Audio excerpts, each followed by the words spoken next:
Welcome, fans, to another edition of the Shooting from the Hip podcast here on the Hannibal TV on YouTube Live. My name is Jack Kilby, Executive Vice President of Great North Wrestling.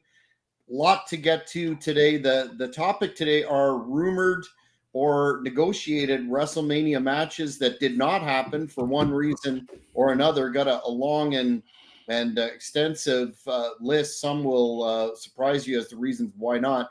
As we're heading right into WrestleMania later this nights 1 and 2. Maybe that was a Freudian slip because of how much it costs to go there. What do you think? Fuck it. Yeah, I would never do that unless it's free. I ain't paying for that.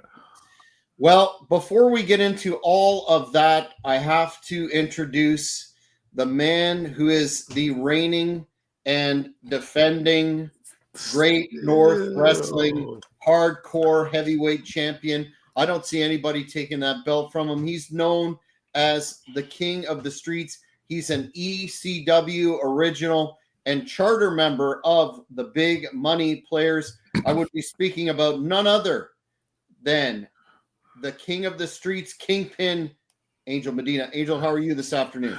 I'm doing great, brother. I'm pretty excited. I've been training hard, saying my prayers, taking my vitamins, getting ready for my next opponent. You know, I don't know who it's going to be. I know it's not Big Daddy Oreo because he's just running around doing his own title thing. So he doesn't want to cross that train, you know, while it's like his locomotive pumping and stuff. But before we go any further, I do want to give a shout out because I know I'm going to forget that CTE really kicks in sometimes. So, you know, but I want to give a shout out to a guy. He's a great artist. He is known as Hal Haney. I hope I'm pronouncing it correctly. You can find him at Hal Haney Art, you know, on Instagram. I think he has a Thread account, but this is him right here. You know, definitely check him out. He got some great artwork with some pro wrestlers and stuff like that. Yeah. But I've seen his stuff. He's great. Yeah. He's a great guy. You know, he really put me over. He also gave me, I'm reaching for it. Wait for it.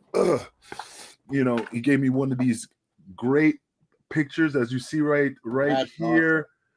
The Kingpin. And if you go a little bit like lower, that's Tony DeVito because he's short. And no, this is not a superimposed image. Right there is C.W. Anderson. You know, that head is genuine. But I did get those, you know, for them as well. He was very gracious. You know, he said, yeah, I'd be happy to send you 3 photos and stuff. So we sent him a picture of us holding this artwork. And I just want to say thank you, man. I wanted to bring him on the show, you know, mention him on the show really, and just say, hey, check him out. Great guy. You're not going to lose anything, man. This is great artwork, something to hang on your wall if you're a true wrestling fan. Yeah, of course I know his stuff.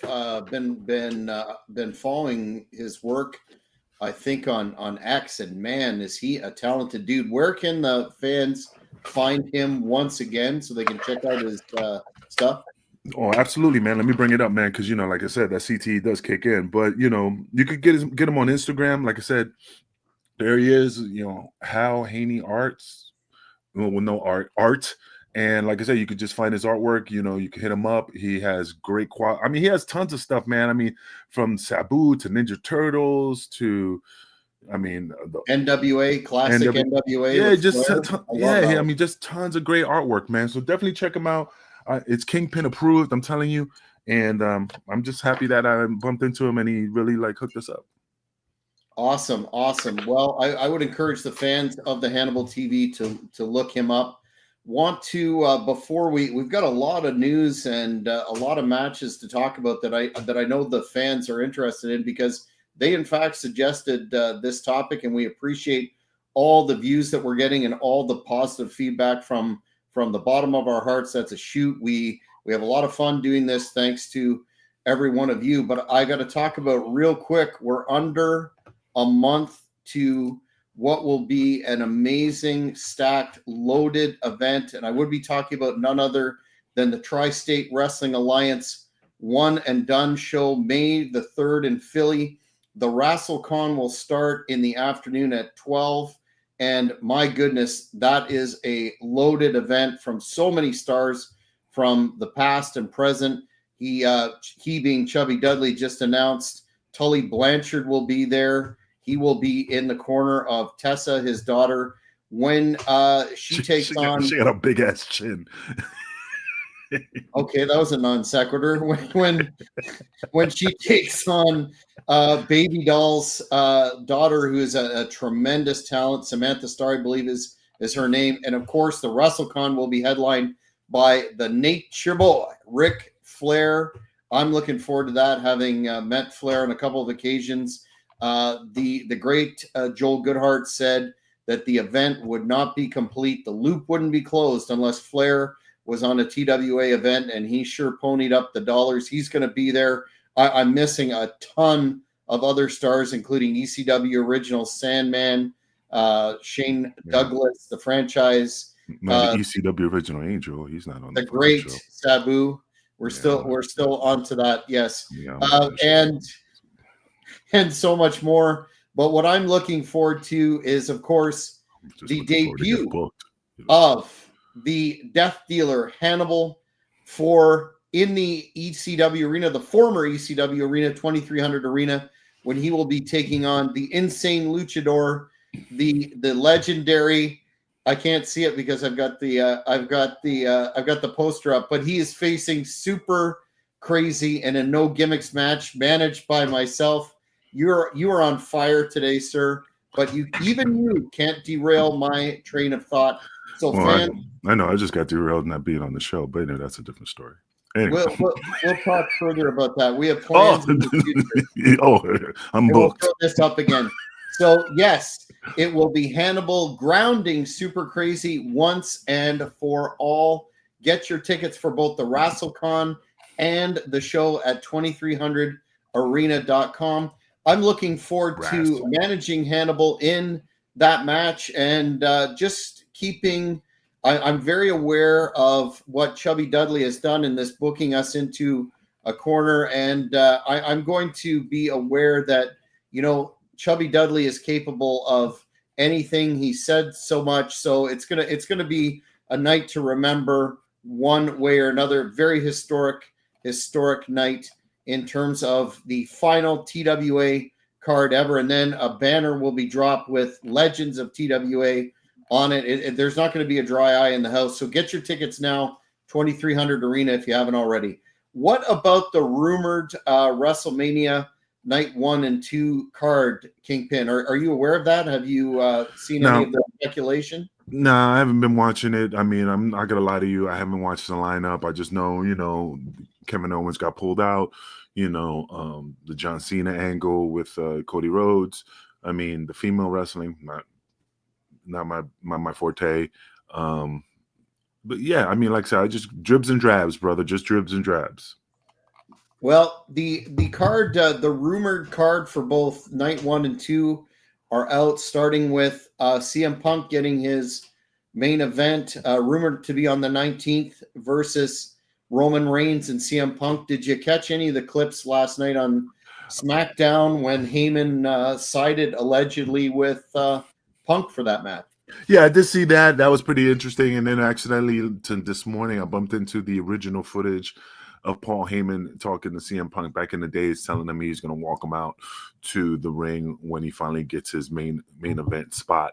But nothing negative about it. I mean, it was just a good angle. I just don't see the meat of it. Like,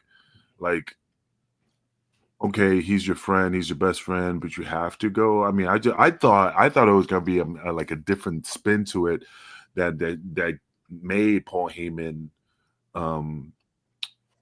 has to do it. But I just think maybe an angle is gonna happen when he turns on CM Punk at WrestleMania. They're just working the angle. Yeah. So I can see that, but that's normal. Yeah. You know what I mean? That's just a normal. I mean, I've seen it before. There's nothing new. So hopefully that doesn't happen. They do something else. But maybe Seth Rollins, flips on him. I don't know. We'll see.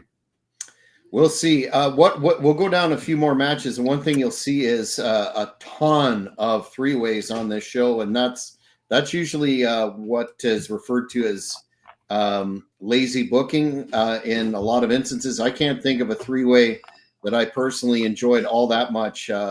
Besides the night the line was crossed in ECW, how do you feel about three ways? It's hard to do. It's hard to keep the fans engaged in that. But like you said, there's some certain matches that definitely, is memorable, but it's hard. It's really, really hard to make it work. And hopefully they'll make it work this WrestleMania.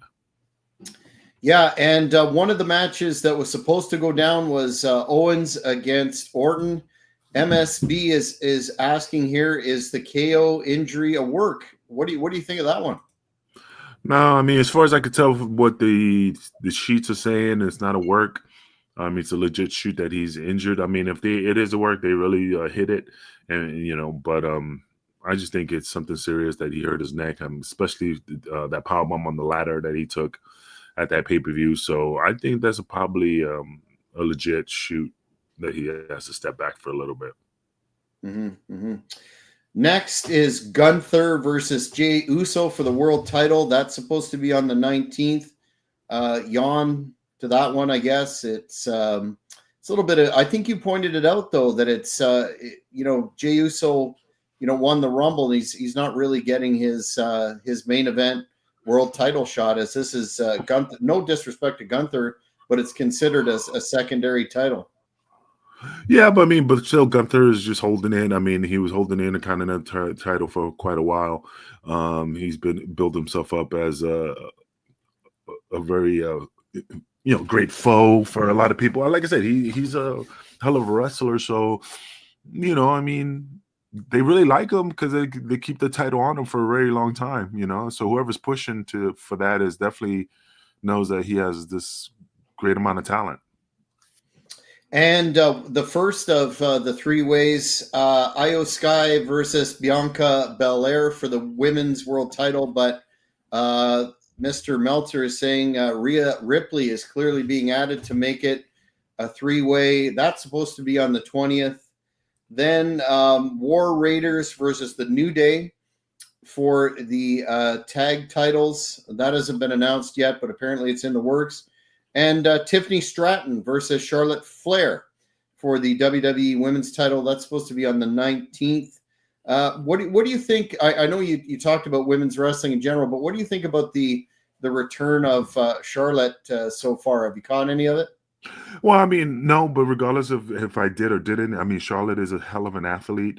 I don't think this match for her is at her level, meaning like they should have had somebody else, main event with her. I just don't. The other chick, I mean, it is what it is, I mean, she's not something that puts asses in seats. So I just think somebody else should have been against Charlotte, man, to make it like wow factor. Because Charlotte's a hell of a worker, man. Not taking away from anybody, but she runs rings around a lot of people, and I'm not a big fan of like women's wrestling until I see a woman that is like, wow, she got the effect, and that's Charlotte. So everybody else, doesn't stand out to me. That's why I don't really, like, oh yeah, so and so, it's just not. I just don't feel it, man, unless I see them and I go, man, this is it. But the other females, not. I mean, Rhea Ripley, yeah, but I mean, that's grains of sand in an hourglass. Yeah, maybe when Timeless Tony Storm gets out of her AEW deal, that would be a great matchup. I think she was in the WWE system at one point, but for reasons unknown, didn't she burn them? Somehow, but there's speculation that she's going to hit WWE next contract, but we'll see. Shit, they got Miro back. I don't understand why. Yeah, that's a good question. It'll be interesting to see how they use him. I've always liked his work personally, but certainly he didn't get any favors with that last angle with Bobby Lashley before he left years ago. Then they're talking about a multi-team SmackDown tag title encounter with the Street Profits. Depending, names have been thrown around, are Pretty Deadly, Los Garças, DIY, and Motor City Machine Guns. I really like Motor City Machine Guns. Oh yeah, and I don't. They don't seem to be getting over there, do they? Did you see the DIY match at the Rumble? The fans certainly didn't appear to be too engaged. They kind of shit on it. I mean, like I said, man, it's not the Motor City Machine Guns' fault. It's who's pushing them, because look at how many times they reinvented Roman Reigns. So it's the same thing, man. If they're not putting any effort into it, and then they're not going to get over, and they should be over, and they don't need nobody to get them over, but if they just get that time, and I don't think they're getting that time to get the fans' attention, Yeah, and the way that tag team wrestling has been handled there for too many years now, it's disappointing. Next for the IC title is supposedly Braun Breaker versus Finn Balor versus Penta, but who knows if that'll be left as is. That's again another big three-way, and then the U.S. title, LA Knight versus Jacob Fatu versus Braun Strowman. That may be pared down, but man, that's a lot of three-ways. I don't know how they're going to hold the audience interest with that many. Yeah, I don't know why would they. I mean, a three-way is a special match. You know what I mean? Yeah, if you throw in too many of those, then it just takes away the luster from that special type of match. So I really don't know why they decided to do all these matches doing the three-way, but I mean, there has to be a method to their madness. You know what I'm saying? Yeah, I guess trust in the plan. AJ Styles versus Logan Paul on the 20th. That'll be a good match. That'll be definitely a good match. Grande Americano versus Rey Mysterio or Dragon Lee. And there's speculation that could be Mask versus Mask, but it feels too rushed to do that one. Drew McIntyre versus Damian Priest. And finally, now with Owens versus Orton off the card, Jane Cargill versus Naomi. Does that sound like a card that you're going to spend $145,000 to take your family to? No, man. That's free on Peacock. You know what I mean, or Netflix. I mean, what did Aaron in on Netflix or Peacock? I think it depends on what country you're in. I know in Canada we're getting it on Netflix. It may still be Peacock down there. No, I mean, I have it on Netflix, but I don't know how they. But when I go into the Peacock, I still see the WWE stuff in there. So, didn't know if they still air the pay-per-views there or they're going to air it on Netflix. Yeah, I think they're getting a lot of criticism and rightfully so to a degree about the cost. Mm-hmm. Vince Russo did a really good commentary yesterday about how with the guaranteed money, there's really no impetus to go that extra mile and produce a product that draws. And he referred to them as that TKO thing. This was predicted by a lot of people, including King of Connecticut, who is a former broadcast partner of mine and ubiquitous on the Hannibal TV, that prices would go way up and gouging would take place. So I'm not so sure that's the way to go, but I guess as long as they're selling, $20,000 meet and greets and $17,997 tickets for ringside, and they've got two nights, then what do you do? No, yeah, what do you do? But I mean, like I said, I've never been to a WrestleMania. I ain't paying any money to go to a WrestleMania unless it's free. I don't want a collectible chair. It's just not my thing, But I just realized something while you were talking. I forgot that you're a celebrity as well. I mean, that video I sent you on the clip of that documentary was pretty interesting, I just wanted to bring it up because I knew I was going to forget. So I just say, I forgot. I sent them that clip, and well, any time that they produce something and my boring face is beside Stevie Richards, I'll take it. But that was, you're referring to that ditty that covered Maven's interview with PJ, Just Incredible, and certainly got a lot of mainstream attention, and not for the right reasons. Another question. Sorry, did you want to say something about that? No, go. We'll talk about it later. We'll bring it back up. Okay. Another question that people are asking is, where's The Rock? Apparently, Travis Scott is booked in for WrestleMania. I can't wait for that. I hope he gets thrashed if he pulls anything like he did with Cody Rhodes. That still is hard to believe. But you know, But it's funny. I haven't heard anything from that. Like, he punched him in the face, but I didn't really hear any like jibber jabber in regards about receipt or like even an argument in the back. I mean, it's been hush hush.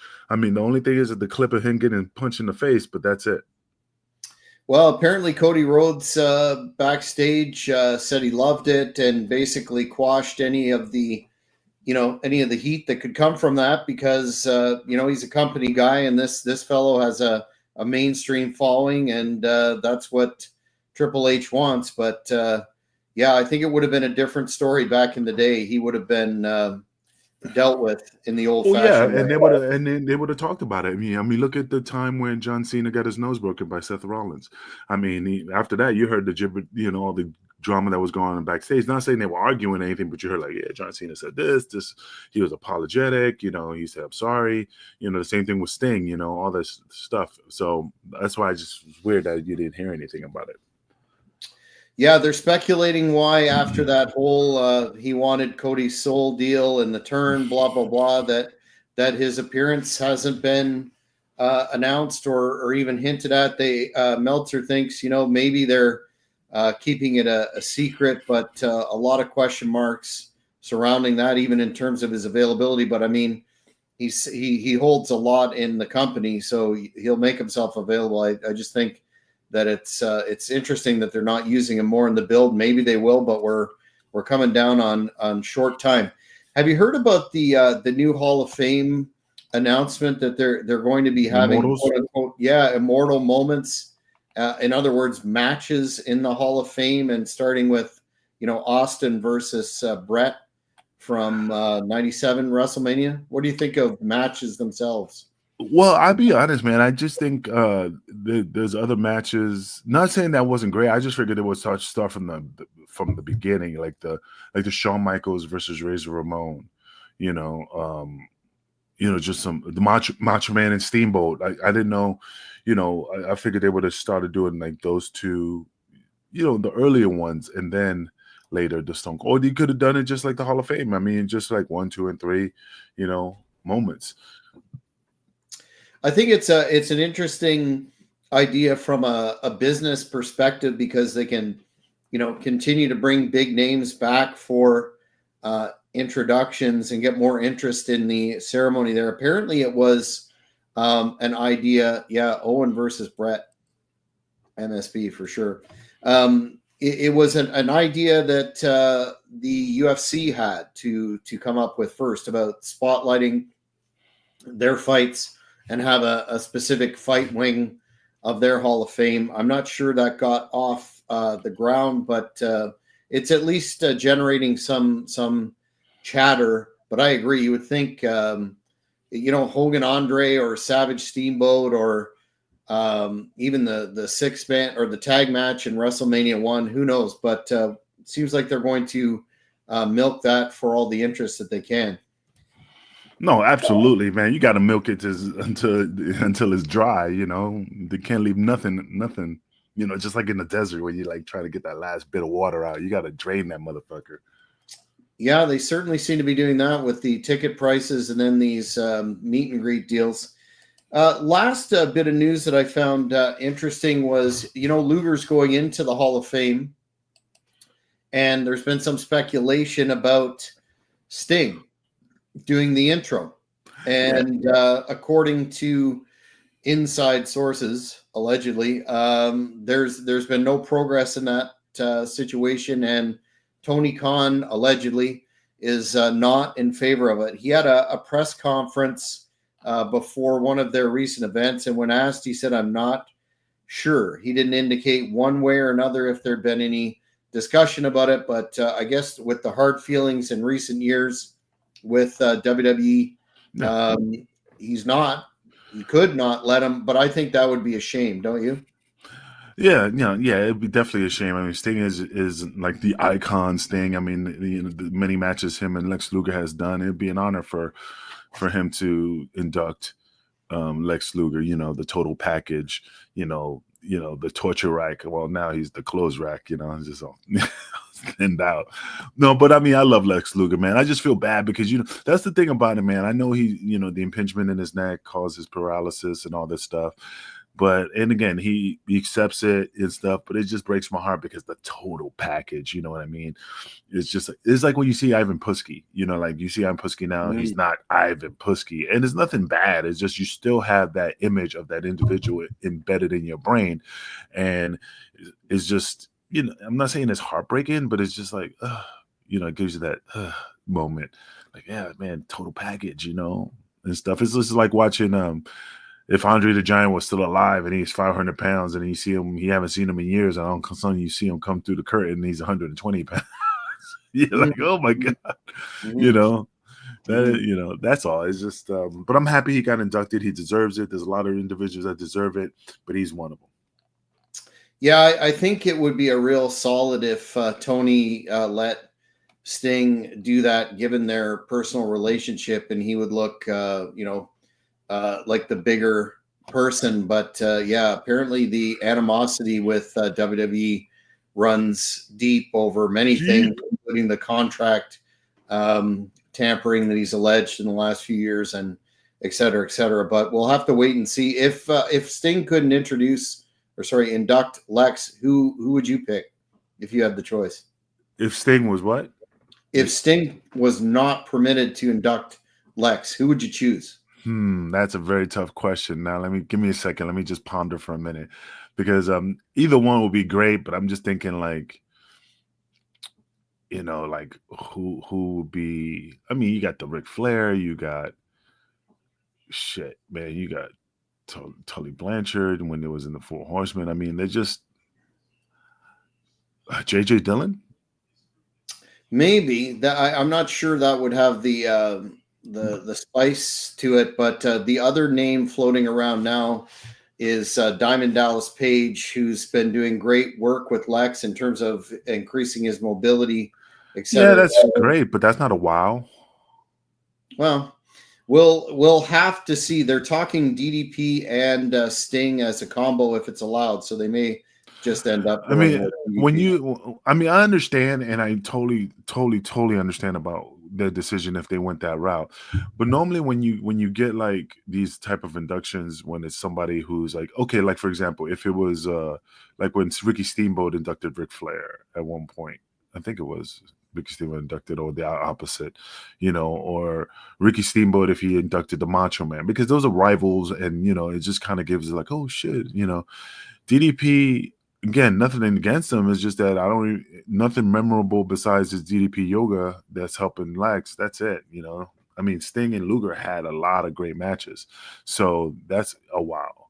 But if DDP is just more of like the Warrior Award, you know, type of thing, like you just come out like, he did great, he's doing wonderful, I'm so happy for him. You know what I mean? Well, they did work together in WCW, of course, Luger and DDP, but they didn't have, you're right, the lengthy history that Sting and Luger did, dating back to like the late 80s. So, can you name one match? You know, like seriously, when you look at it, you go, no. But if you go like Chowtown Rumble, Ricky Steamboat versus Ric Flair, you know, spin the wheel, make the deal, you know, the Sting versus Jake Roberts, you know, and stuff like that. Those are embedded in your brain, but nothing from DDP could go, oh shit, yeah, DDP, man, that match was awesome. DDP versus Randy Savage at one of their pay-per-views. I think it was Spring Stampede 98. Yeah, I remember that. Is that the one where he's like, you hit me with the diamond cutter, you know, you're gonna do this and that, and just hit me with the diamond cutter. Yeah. I think that was a classic, but yeah, I'm a little bit biased because I'm a DDP fan. I loved his run. I like DDP. He was the anti-hero, but yeah, let's hope that for Luger's sake, Sting gets the call. Before we talk about perhaps the most speculated, desired, talked about mythological WrestleMania match that never happened involving Sting, got a few to talk about here. One that to this day I don't understand how they couldn't pull the trigger on it was Hulk Hogan versus Ric Flair WrestleMania 8 in 1992. Flair was back Flair was in WWE then. He was WWF. He was having a great run. And instead of Flair versus Hogan, we got and even more frustrating was the build-up where Flair was cutting the promos about being the real world champion. Yeah. They had that famous face-off in the funeral parlor, and instead of that, McMahon decided that Hogan versus Sid Justice and Flair versus Savage would be the main events, co-main events. They, of course, wrestled in WCW, especially in '94. I remember that match where Sherry got involved and Flair dropped the title to Hogan, but it didn't have the cachet that it would had they gone with it then. And apparently, listen to this, they said it was because they tested it on the house show circuit, and it, I guess it failed to draw. What do you make of that? Why would you not do that match? Well, I mean, it falls. I agree. Why shouldn't you not do that match? But the thing was, I heard that it was McMahon that made that decision, that he just didn't have that Ric Flair didn't fit the formula for Hogan's perfection. Because he was wrestling Zeus, King Kong Bundy, monsters, and I just think it didn't fit that formula. That's what I heard.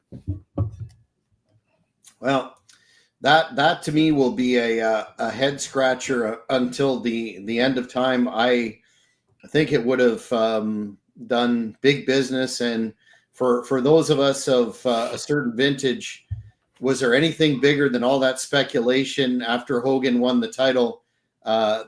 People were dreaming and booking, fantasy booking Flair versus Hogan, NWA versus WWF for years, and they didn't do it. Not that the Savage Flair match wasn't bad and had a good build with the whole Elizabeth thing, but certainly not that marquee matchup where time literally would stand still. No, I agree. I mean, I totally agree. I mean, there's so many like The Rock and Hogan, when that's, like you said, time that stood still. I know I'm a huge Macho Man fan, so anything Macho Man touched was gold. I mean, that's just my perspective on those situations. Agreed. Another big one, and you'll remember this. At one point, there was a guy in the AWA superstar, Dale Gagner, I guess was his name. Gagne. I'm not sure. I think it's Gagner that how it's pronounced. That was claiming he had Stone Cold Steve Austin versus Hulk Hogan inked for a match, and of course it never came together. But Hogan versus Austin actually was in the works for WrestleMania 18 in 2002. Hogan was back in WWF as part of the NWO, and they had early plans for a marquee and another one of those generational clash deals that never ever happened. And apparently it never happened because Austin was hesitant, believed their styles would clash, and he opted for a match with Scott Hall, which was not good, and he's talked about that. He didn't like it, thought it was beneath him, yet he didn't want to face Hogan. Don't understand it. And then Hogan versus The Rock happened in an iconic encounter. I was at that WrestleMania in Toronto. That was definitely the highlight of the night. Austin later talked about on Jim Ross's podcast that he wasn't keen on the idea either, thinking it would be kind of a clash of styles. But again, why wouldn't you do Austin versus Hogan? Well, but that's the thing. They were scared that it was a clash of styles. I mean, yeah, I agree. Hogan, versus Austin, but I think everybody was looking at it like maybe Hogan's a little bit slower. Austin has bad knees. What can they do? I think it would still went over, man, because it doesn't, like it's Hogan and Stone Cold. I mean, shit, can't get any worse than fucking McMahon taking the stunner at that pay-per-view, and that was horrible. So I mean, and it still went over.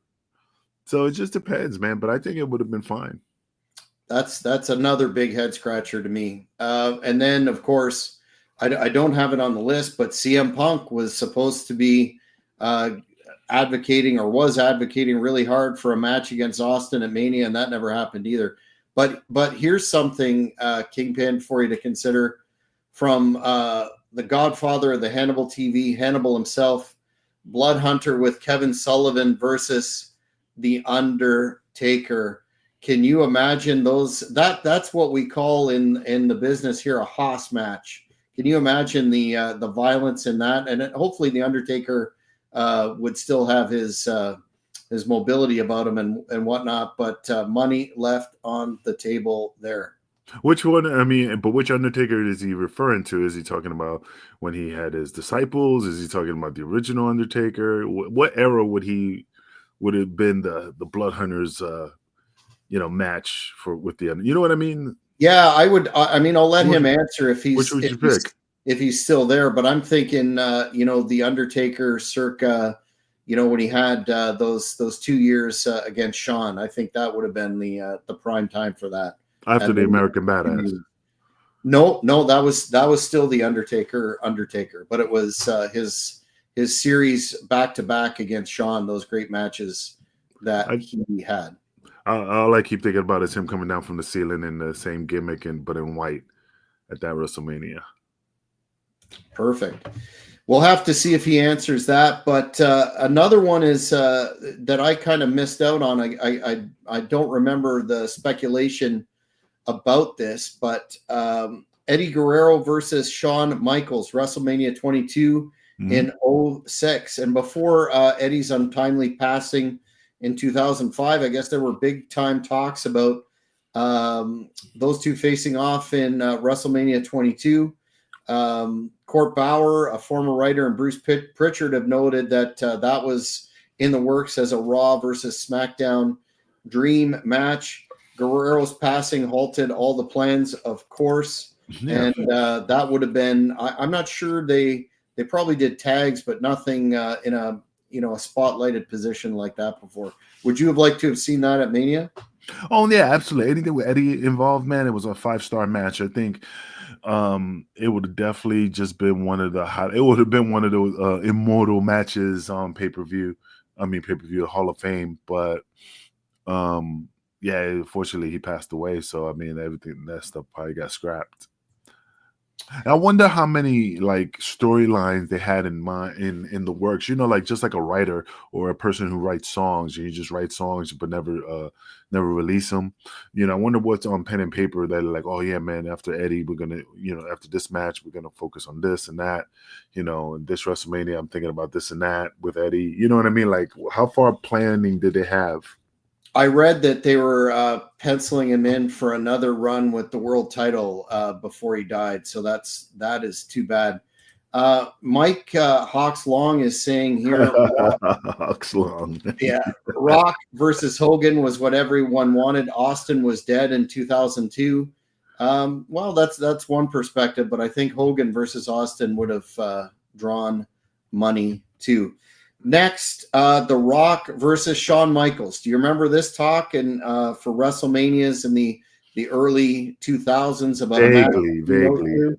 Yeah, they were saying it was speculated for WrestleMania 21 or 22 during the Rock's part-time returns, and they're saying it maybe didn't happen because of friction between The Rock and Michaels. From backstage when Rock was coming in, apparently he got somewhat of a hard time by the Clique, and then of course Rock's movie career started to take off. So you have to wonder what could have been. Personally, I think that would have been at that stage that would have been quite a good one. No, I agree. I mean, The Rock's career was taking off. I mean, and that's the funny thing, man. Once you start focusing on the movie industry, I mean, it's not like he didn't love wrestling, but that's another chapter in his life that he wanted to focus on, and that's where his attention was going. So you can't judge him or knock him for that, because he's just trying to like look past life after wrestling. Fair enough. Then I always kind of wondered about this one too. Bret Hart versus Shawn Michaels, the rematch. at WrestleMania 13 and 97. You know, they had that Iron Man match, and it was, you know, marred in controversy. They had this real life animosity, and it didn't happen. And they're saying he vacated when Michaels vacated the championship in 97. He had the knee injury, etc., lost his smile, and then of course there was that speculation that he refused to lose to Hart, and it never happened. Hart was then programmed with Steve Austin, the first Immortal Moment match, and the rest is history. Do you think that one begged for a Mania rematch? Yeah, absolutely. I think any rematch, as long as it's written correctly and is in different, the angle is pushed. Yeah, absolutely. I think that would have definitely been a WrestleMania rematch moment. You know, so I mean, like I said, it would have been awesome. Yeah, that you know, rivalry was one for the ages. I know they're on good terms now, but holy cow, that was legitimate heat for sure. What about now? This one I thought would happen for sure. CM Punk versus Triple H at WrestleMania 30 in 2014. When Punk was coming up in 2011 to 2013, this was apparently planned. They had real life tension. Punk's promos, of course, and especially when he called Triple H I think it was idiot son-in-law in the pipe bomb promo, and his issues were well documented with him because he felt that you know, Punk wasn't being respected by Triple H. And I guess it didn't happen because Punk walked out of the company in 2014, and Triple H faced Daniel Bryan. Punk didn't return till it was too late, you know, with Hunter being retired with the health issues, leaving quite a grudge match on the table. What do you think about that one? I think the main question there is, would Triple H do business and put him over? I don't think so, because he didn't put Sting over. Yes. In that WrestleMania, which he should have, you know, because that should have been the Undertaker versus Sting. That should have been the end all of because that's a match that was made in heaven, the Sting versus the Undertaker.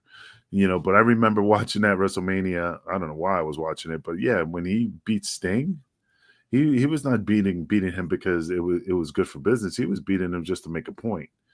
You know, oh yeah, I killed WCW and stuff. I killed the legend icon Sting. So yeah, so if he would have, no, he would have not put CM Punk over. If he couldn't put Sting over, why would he put CM Punk over? Unless it really made sense.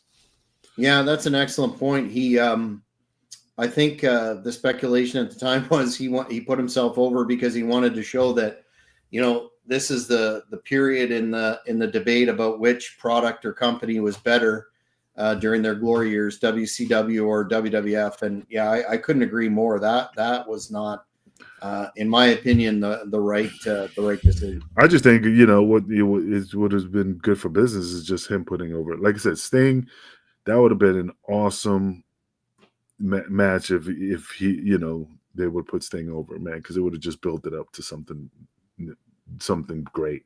But they just shit on him. Mm-hmm. Next, and you will probably remember this as I did. I thought it was kind of intriguing from an attraction standpoint, was Shaq against the Big Show for WrestleMania in 2012.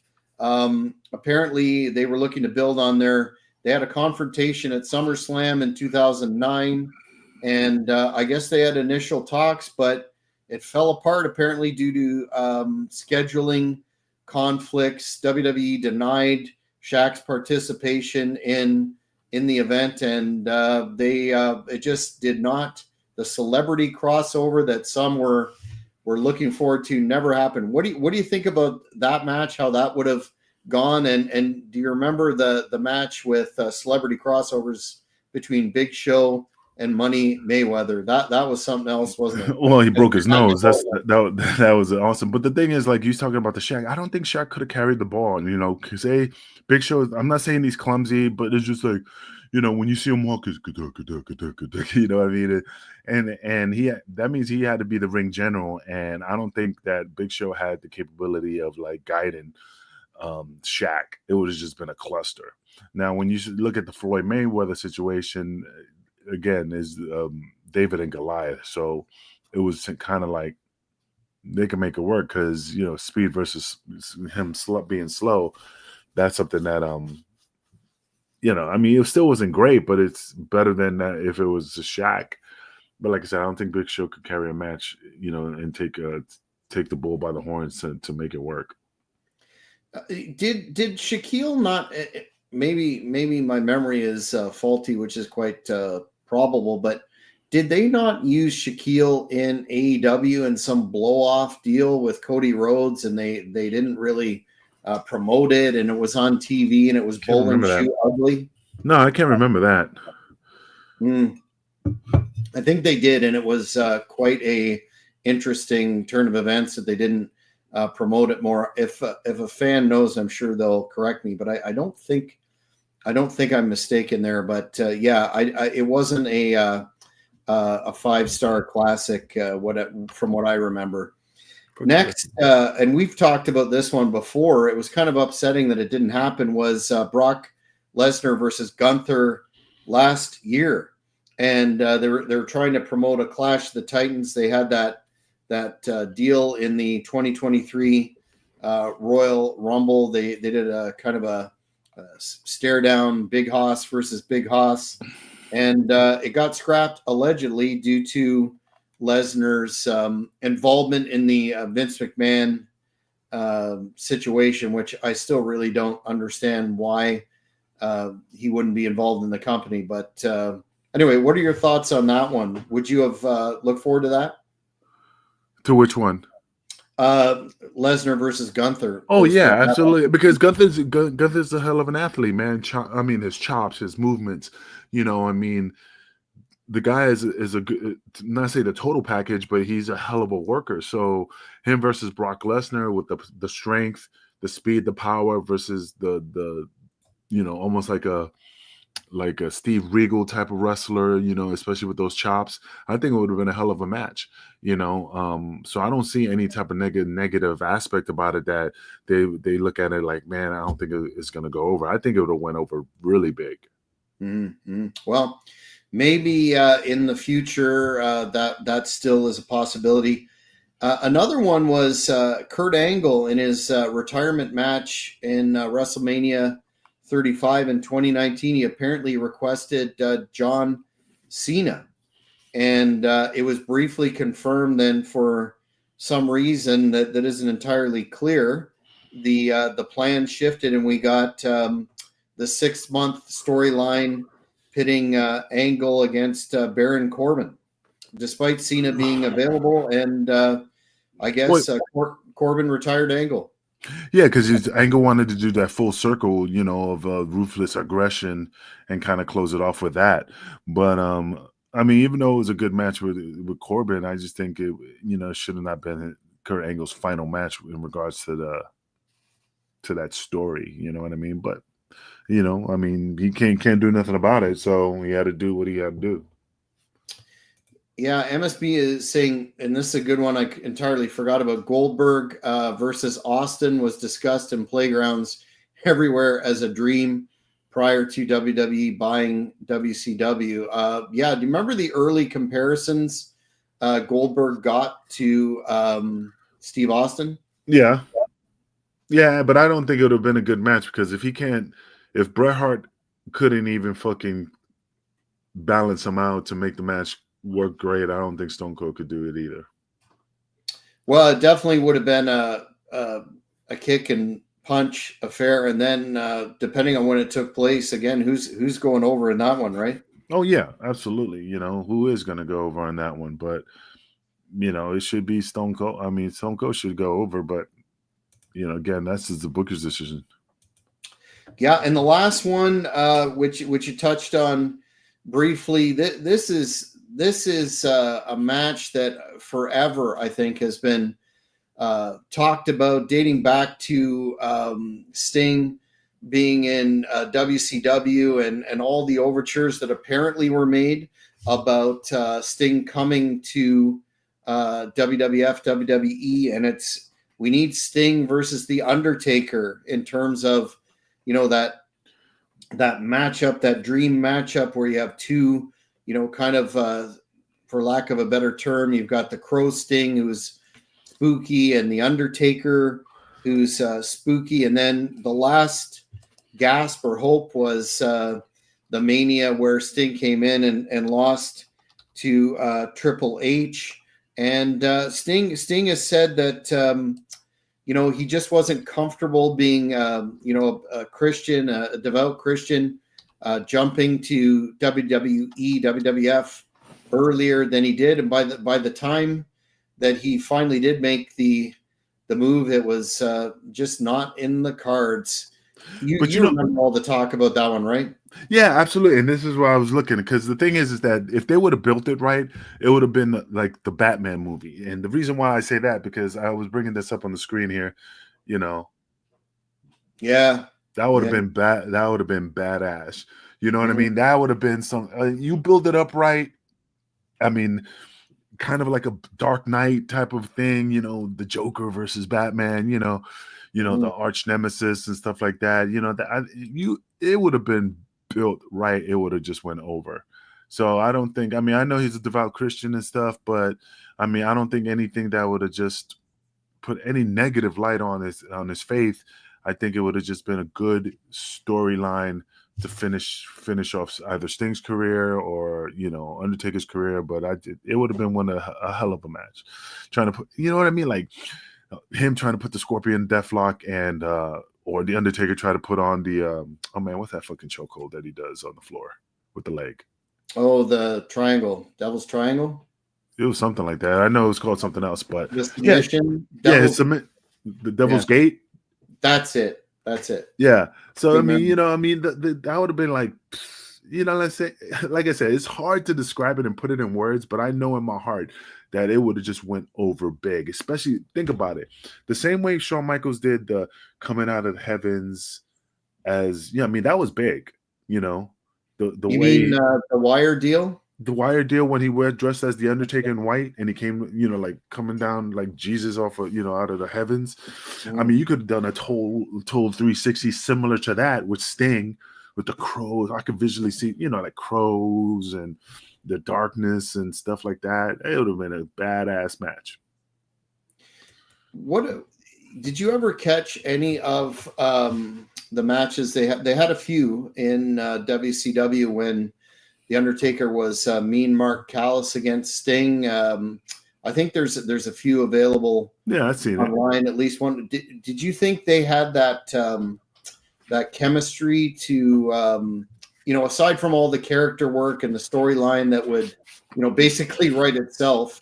Do you think they would have pulled off a good 10, 12 minute? Maybe that's a little long, but a good 10-minute match athletically in their primes with all the I mean, you could stretch it out with all the entrances. You could spend 40 minutes on the entrances, but do you see that living up to the hype in ring? Oh yeah, fuck yeah, dude, absolutely. You can't go wrong. I mean, like I said, the early WCW matches with them, you just see the promise that they had back then. And, as the years went on, they perfected their craft. They got smoother, they got sharper, they got faster. I think it would have just went over big. With the wrestling knowledge that they had, I mean, it would have just been over, One of the quote unquote dream matches that crapped the bed, speaking of WCW, there was all that speculation of, in my first WrestleMania in the Sky Dome, Hogan dropped the belt to the Ultimate Warrior, and there was all that speculation for years. When are they going to cross paths again? When's Hogan going to get his win back? Blah blah blah. Did you see that flaming dumpster fire of a match in WCW? Most notable, I guess, for Hogan messing up the flash paper spot. Did you see that? No, I can't remember that one, man, but it rings a bell, but I just can't visually see it. Yeah, it was not good. It was not good. Sometime check it out.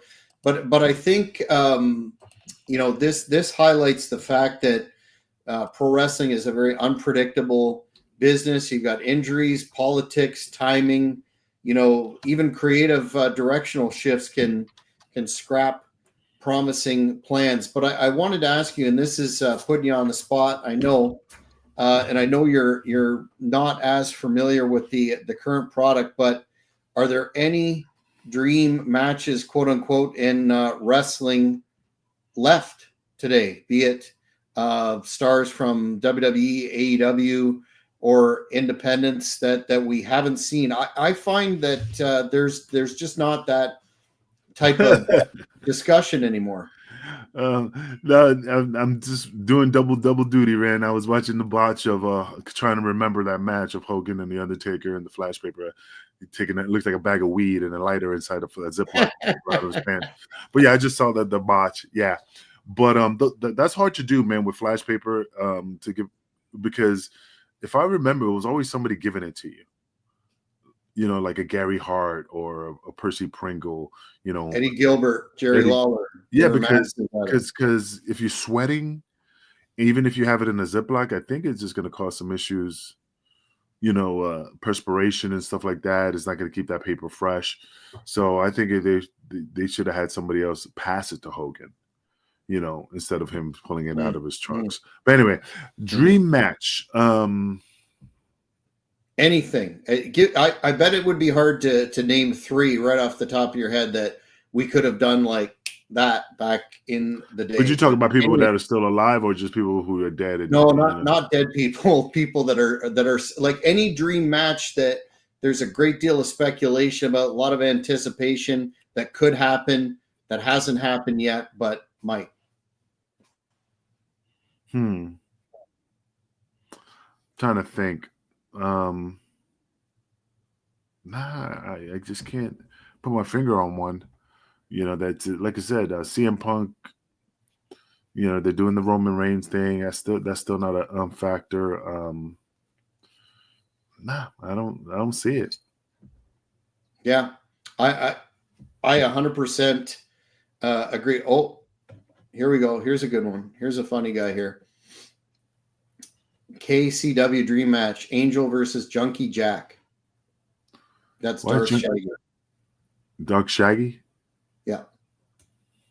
I'm not sure whether that's me or whatever, but I have been called a junkie before, so there you go. I'll wrestle anybody, man.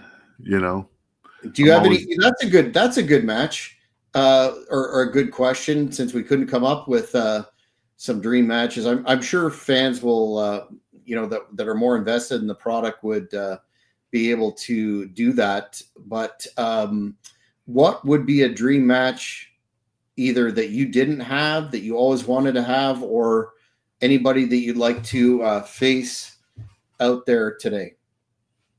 Fantasy book here. For me? Yeah. Fuck. Darth Shaggy is confirming that Lewis Thompson is Junkie Jack. See, I didn't know that. Oh, man, dude, I don't know, man. My dream match, I mean, anybody old school, man, I would have loved to wrestle. Because CW wrestled like, Bobby Eaton and, stuff like that. Those guys are just great. I took an elbow from Dusty Rhodes, demonic elbow. I mean, stuff like that, but it's just my dream match, man. Fuck it. You know what? I got it. Me versus Devon, because we never wrestled each other. Yes. Right. Both similar style, right. Both the same age. I'm just a little bit faster. I'm a little bit younger by a couple months. He has bad knees. He don't You're want better looking. That in there. Yeah. Devon didn't want none of this fire, bro. No, but I would have loved me and Devon always sat down like, we never wrestled each other. And he goes, we haven't? And I'm like, nope. We never got into the ring together besides workouts, but we never had a match together. And he goes, you never realize it until you sit down and talk and go, holy shit, you're right. We never wrestled each other. So if I would have had a dream match, that would be it. Me versus Devon. Yep. Yeah, I could see that. Would that be a gimmick match, like hardcore rules, falls count anywhere, last man standing? I guess no ladders at our age, but no, last man standing. I think a last man standing match, it would have been fun.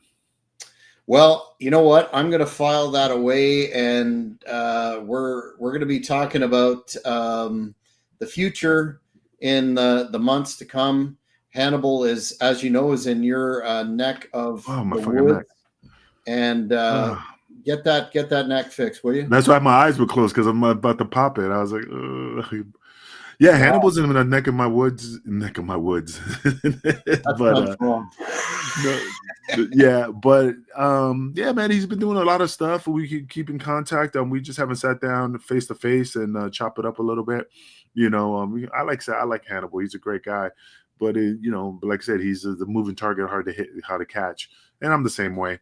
But right now he's in Vegas. Rolling unless he's back. Is he back?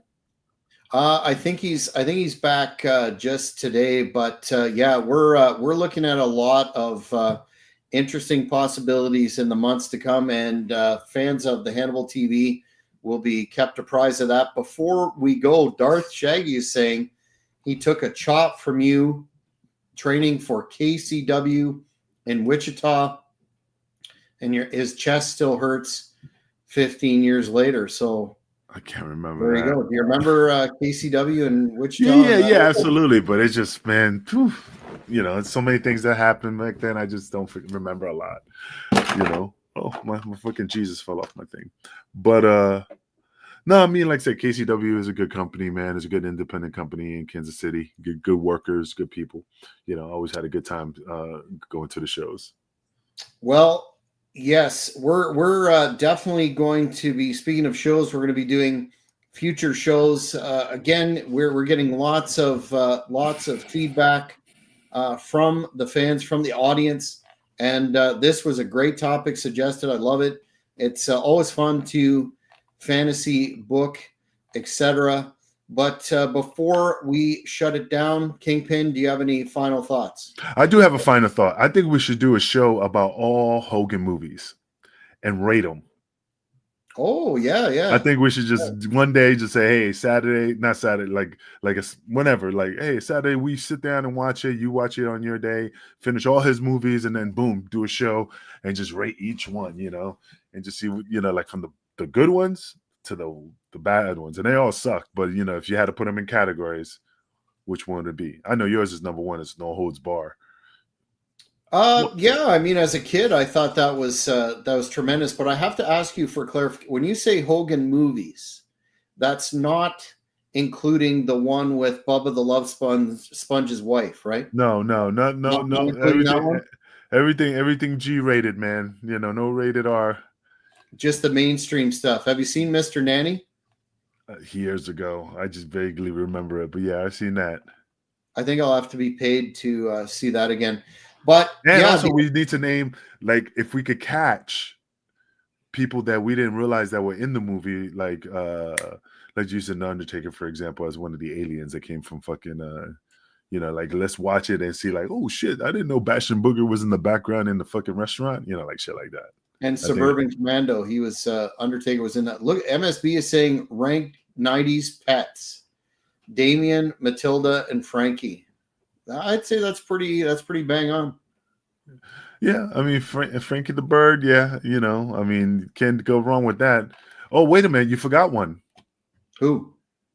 You forgot a Ricky Steamboat's fucking crocodile. Oh, the Komodo dragon. Yeah. That was an interesting feat to pull off. I'm glad for the dragon's sake that he didn't, actually both of them, that they didn't move that from town to town. That would have been extremely labor intensive, right? Oh, dude, I'm surprised he had the balls to just fucking hold that motherfucker, man, because I would have been like, wasn't that the angle with Jake Roberts? Yeah, okay. The dragon versus the snake. No, I'm just trying to remember, like, when that fucking Komodo dragon came into play, but yeah, it was that program. Hey, and what about, since we're on pets, I know we're running long, but I wanted to mention this. What about Scott Steiner coming to the ring with a tiger? Oh, I remember that. I would have not done that, man. That's just, I mean, like I said, things could go really wrong, especially with a fucking tiger, a bear. I mean, when you have a snake, yeah, I mean, you could grab the neck. I mean, when you get into those bigger fucking animals, man, that's just very, That's troublesome. But could you imagine telling Big Papa Pump circa 1999 that you can't do anything? I don't think so. Oh man, if you're the fucking called booker, his yeah, shot. He definitely called his shots. yeah. Any last thoughts about pets or Hogan movies or anything else that you have going on? You're still hanging in there, getting in the top physical condition. Aside from, did you do that the neck thing, doing shrugs, or how did that happen? No, I think it's just an impingement in my neck. Sometimes it catches, and I haven't been getting enough sleep lately, so I'm just a little like groggy. But yeah, it's just an impingement that I had for a while. So, Well, here's hoping that clears up, and I want to thank everyone once again for watching Shooting from the Hip. Thoroughly enjoyed this episode. Make sure you keep sending those ideas in. We'll definitely take a look at them and probably do a lot of them as we have done traditionally here. But if you haven't already, subscribe to the Hannibal TV on YouTube. Looking at 430,000 subs and growing every day. The content keeps coming. Hit the notification button, please, as you reach for a bottle of liquor. I thought it was Nana.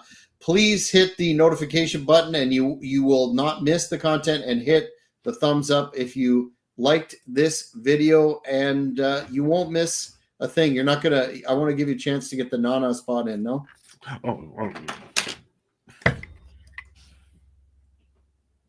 There you go. There you go.